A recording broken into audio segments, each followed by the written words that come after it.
Grant, first of all, thank you for joining me today to discuss all things interim.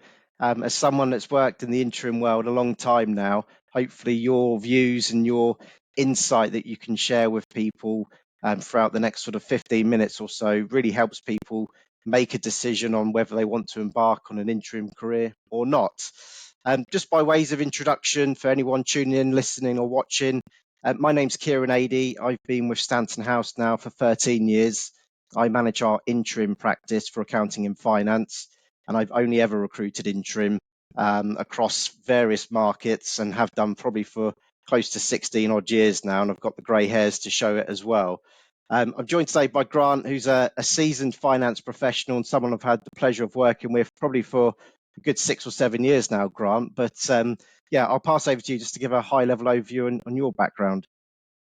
Thanks for having me, Kieran. Looking forward to the discussion. I have worked in finance for the best part of 30 years. The majority of that has been in blue chip companies, mostly with GlaxoSmithKline, where I had the chance to work in many different divisions of, such a large business as GSK, and learned a lot of valuable skills as well. I left GSK about 10 years ago now. Spent some time in some different sectors in smaller companies, including private equity, the last two companies that I've worked in. I have tried my hand at contracting a number of times, and I've also hired and worked alongside many different contractors in those roles as well. So hopefully I can share some useful advice with you today. Well, hopefully, yeah. And I think just to give a bit of context as to why we're having this discussion, I think one thing I've noticed, particularly since the start of the pandemic, really, we've seen an increasing number of candidates starting to consider the interim market and starting to think, actually, is the grass greener and can I go into the interim market and really enjoy it? And these are people that have predominantly come from a permanent background who are getting to a stage in their careers where actually they're ready for a new challenge and see interim as an option to maybe go down that path and see whether or not it lives up to the expectations that perhaps I don't know, you might have preconceptions around what the interim market looks like, but until you've tried it, it's very difficult to say you'll love it or you'll hate it. I think both permanent and interim brings different challenges, and I think hopefully throughout this conversation we can give people a bit of a flavour as to what they might expect if they do decide to embark on an interim career. So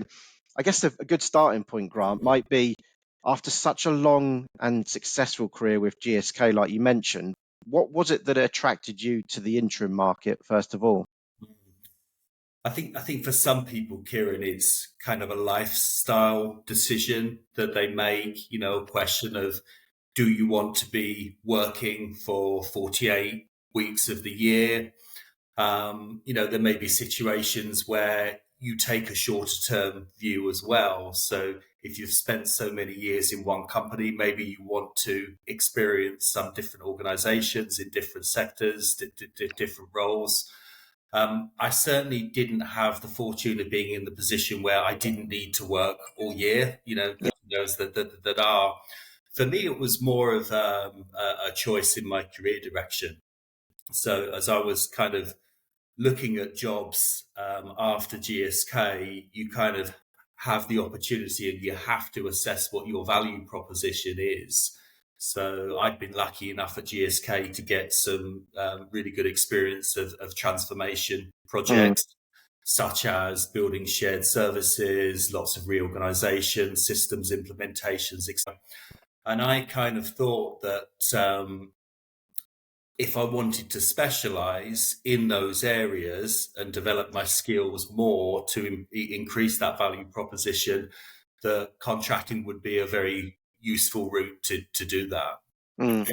And throughout your time at GSK, did you have any preconception, shall we say, of what contracting was or is? I guess GSK had a lot of contractors throughout the time that you were there, and you probably came across some very good, capable individuals, but also perhaps some that maybe tar the rest of the interim market with a bad brush, so to speak. Did you have any preconceptions going into the interim market around capability or output at all? I suppose kind of. I mean, there were times at GSK when we had a huge proportion of our workforce was actually contractors. Yeah, And many of the contractors, if they proved their value, got continually extended. I mean, I knew contractors who had been at GSK for 10 years plus, and I guess you see a mixture, and it really depends on the role that they're coming in to do. GSK, as an example, often use contractors in what I would consider to be permanent roles. yeah. Other contractors we saw were coming in to kind of specifically manage certain aspects of transformation or certain projects. So you kind of see the full spectrum, really. Yeah, it's probably important to note as well, all those contractors at GSK were pre-R35 legislation as well. Exactly. Yeah. So Yeah. well, maybe we could allude to that later on as well. But I guess one of the big questions I get from particularly candidates looking to get into interim is how do you adjust to the interim market generally? Because a lot of people say that the pace, the expectation, the goal focus, etc., is very different to what it would be in a permanent world. Did you see and experience that when you first got into the interim market around just the pace of delivery and actually adding value pretty quickly? Yeah, I think it's a combination of factors, Kieran. I felt personally there was a lot of pressure I put on myself Mm, because you know, as a contractor, that you're being brought in on the expectation that you can add value, above and beyond the capability that that organisation has before you joined. So I felt a pressure to hit the ground running and yeah, prove value immediately. I think there was also a factor for me that when when you know you're on a daily rate as well, you kind of question at the end of that day, have I added value today? yeah, So if you spent a day um, not making progress, or you spent a day in meetings, for a large part of the day, you do question at the end of it, what have I actually delivered? So there's a mm. pressure you put on yourself, and obviously a pressure that you get from the organization as well, because you've been brought in the expectation that you're going to deliver from day one. And did you put that pressure on yourself, but did you ever feel that from your employers then in terms of wanting to see that return on investment quicker than arguably an onboarding process in a permanent position, for argument's sake? Not surprisingly, not necessarily. I didn't feel that pressure from the organisation, and I think it's kind of the difference between being the contractor versus the person hiring. Because when you're hiring a contractor, you do appreciate that there is going to be a period of time while they kind of learn Yeah, the ropes and understand the scope of their role, connect with the people that they're working with, etc. But I think when you're in that position as a contractor, it's mainly the pressure that you put on yourself.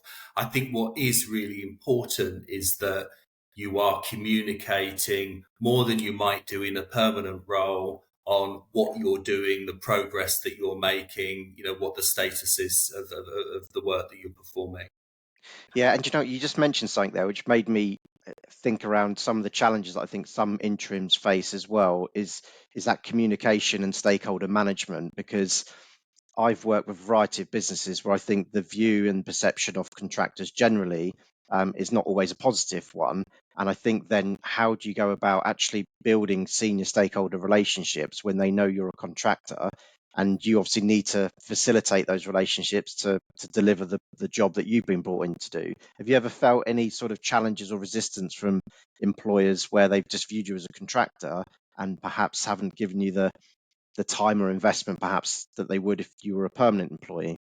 No, and I think that is a risk, and that's something that you're conscious of Yeah, as a contractor. But I I think it's the same rules apply in contractors as if you're a new hire into a permanent role, where you need to establish your credibility and build your relationship with your colleagues and leadership as yeah. well. And I don't think there's any barrier necessarily, if you're a contractor, to building those relationships. It's all about just establishing that credibility. And this is why I say again, I think communicating what you're doing and the progress that you're making is very, very important in that regard. Yeah, I 100% echo that. I think communication's key, right? So as soon as you get that right with your stakeholders, it manages expectations, and then hopefully the project it takes care of itself in that sense. But when you look at the I guess the biggest differences between permanent and interim, apart from the obvious, what would you say is the main sort of differences in terms of how you apply yourself um, in the interim world against a permanent position?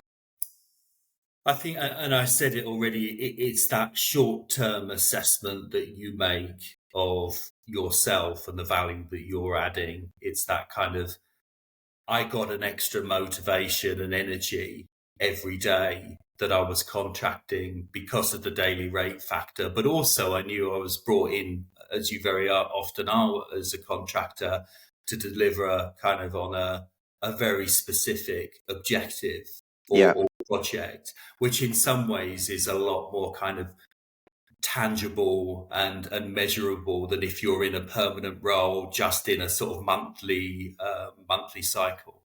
yeah. And do you know what? I think when I speak to professional interims as well, I think everyone has a different viewpoint around how they actually assess a role in the first place. What's the sort of criteria that you look at if someone was to call you and say, right, I've got this interim role, Grant, are you interested? What sort of criteria are you assessing to say yes or no to exploring it? I think you have to be very careful in that situation, because if you have an urgency to get yourself back into the workplace, then you've got this trade off between kind of needing to find a role to Yeah, get paid, but also making sure that that role fits your value proposition, your skill sets, and is also going to take you in the direction that you want your career to go into as well. And I don't think there's any easy answer to any of that. But I would say, in my experience, don't just jump into the first role that you're offered if you mm, don't think it's the right fit for you.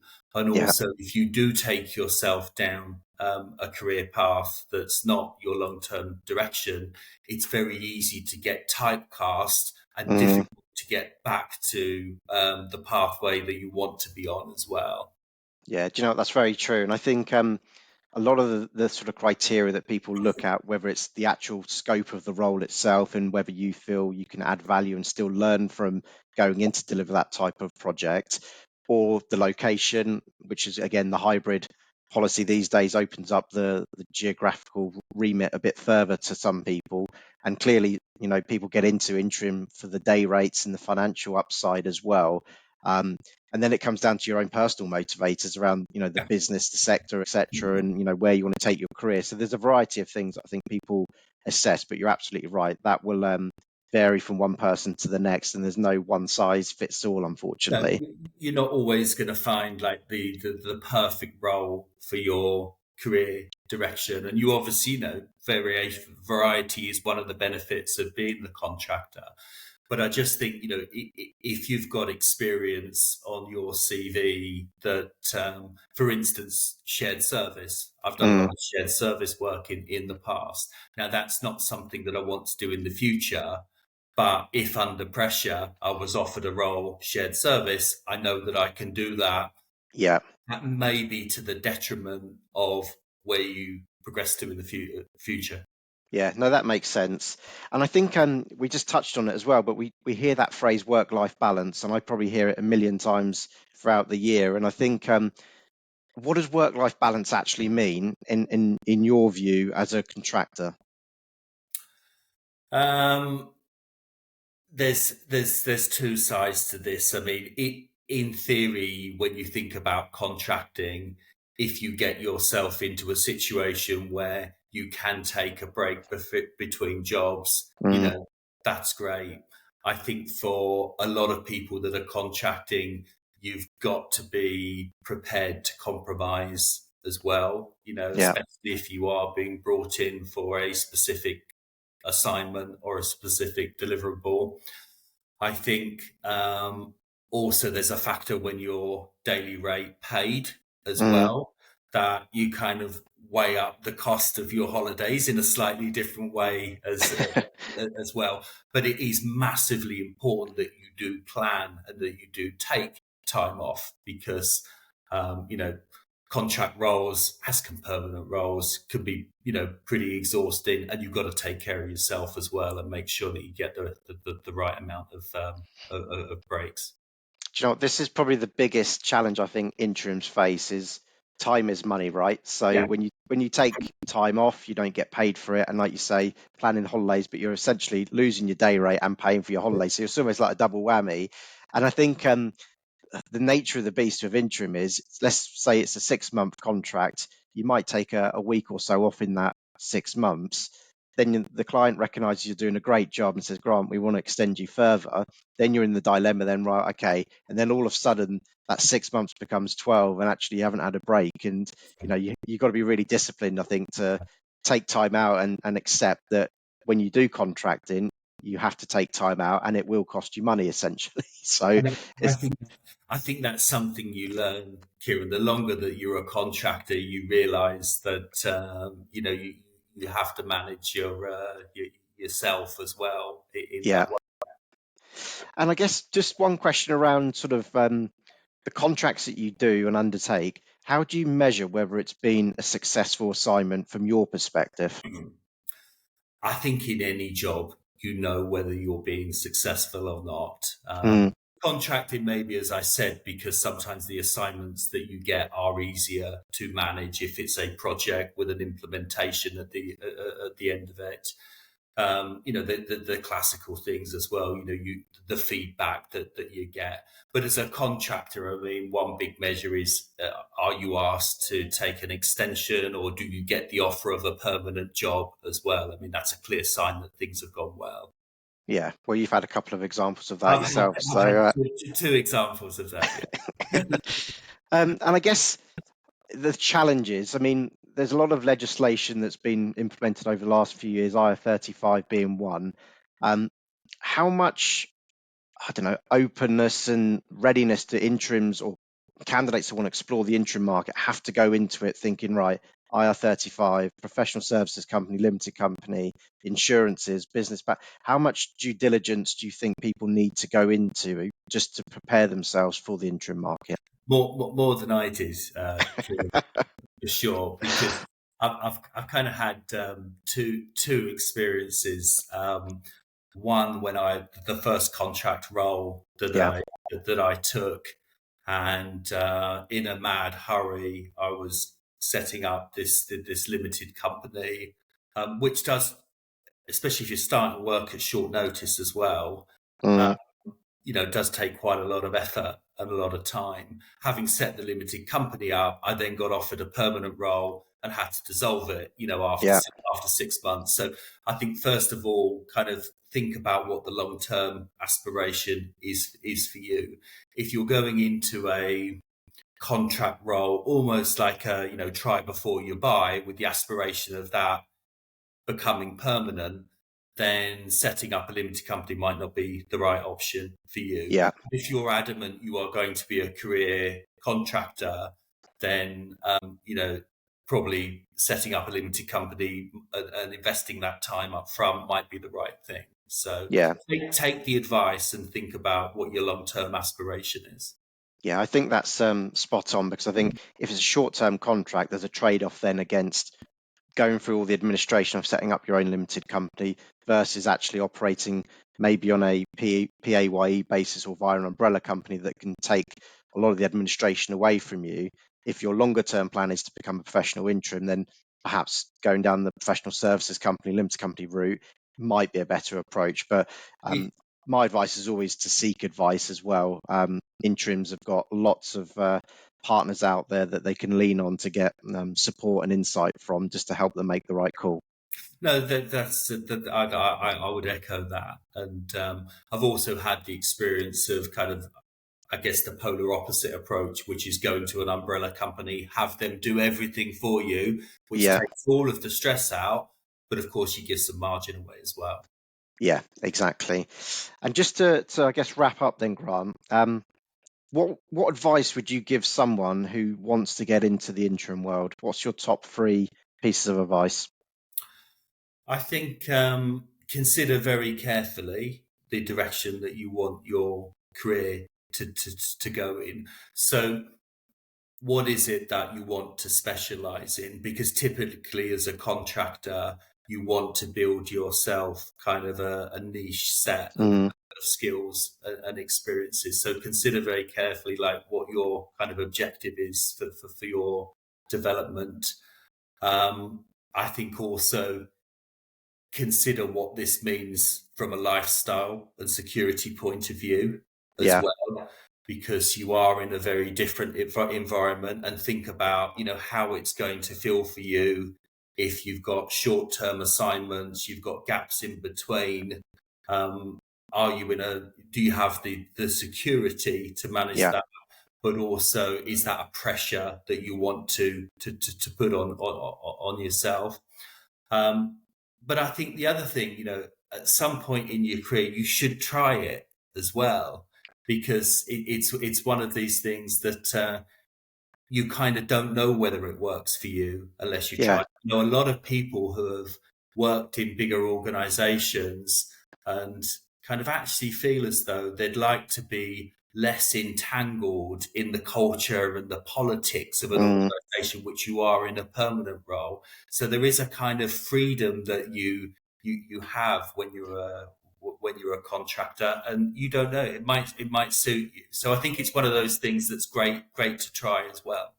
yeah, and you know what? I think everything you've just said echoes to an insight paper that I'm producing at the moment about transitioning to become a contractor, and all the things that you've discussed there around the uncertainty, right, that interim brings. If a business is struggling and making redundancies, sometimes the easiest way to cut costs is interim. So not knowing actually that you could be out of work pretty quickly, but equally, in some cases, companies like you mentioned right at the start, GSK turned to interims to get them through a big transformation project, and there's longevity there as well. But the challenge of working in different sectors and different environments, different people, learning all the time, I think is what appeals to a lot of contractors to get into it in the first place. So, but listen, thank you very much for sharing your insight and advice, Grant. I think people watching and listening this may have questions, and if they want to direct them through to me, I can field them off to you as well. But thank you very much for your time, Grant. Thank you, Kieran.